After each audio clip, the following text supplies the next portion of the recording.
Okay.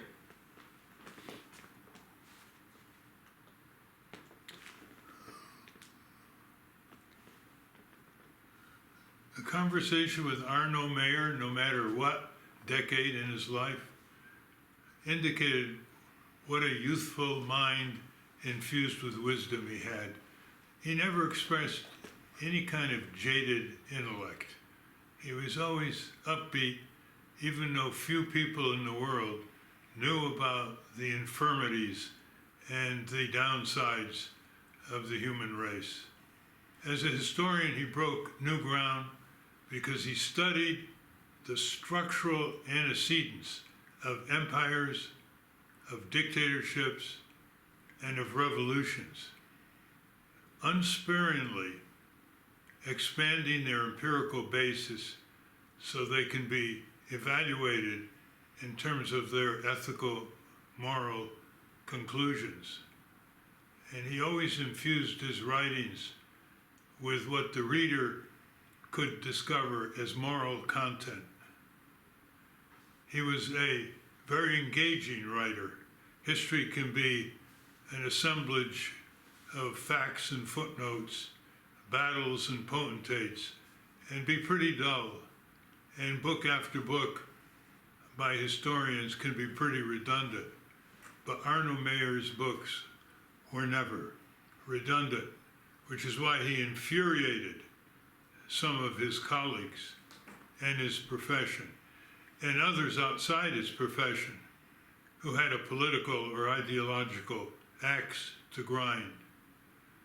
He's written almost 1,000-page autobiography, which he called a memoir.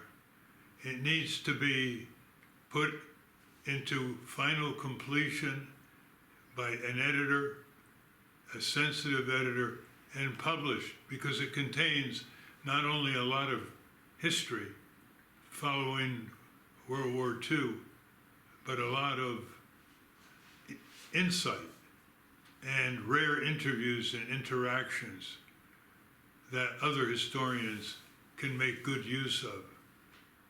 He also should be given a dedicated biography, because his life is one of action, thought, reflection, independent judgment, persistence, and above all, he might say, a teacher for the ages. He always spent time with young students. He always encouraged them, and they revered him. There should be an Arno Mayer History Day at Princeton, an annual event where students majoring in history or in matters relating to history could continue to be exposed to his intellectual depth, his intellectual honesty, his intellectual verve, and his zest for the quest of knowledge, committed to action, so that we learn from history and not keep repeating it, as this world and our country are wont to do. We will miss Arno Mayer tremendously. He is one of a kind, and he deserves to have not only his memoirs published, but an autobiography and an annual Arno Mayer Historian Day to carry his legacy for generations of students to come.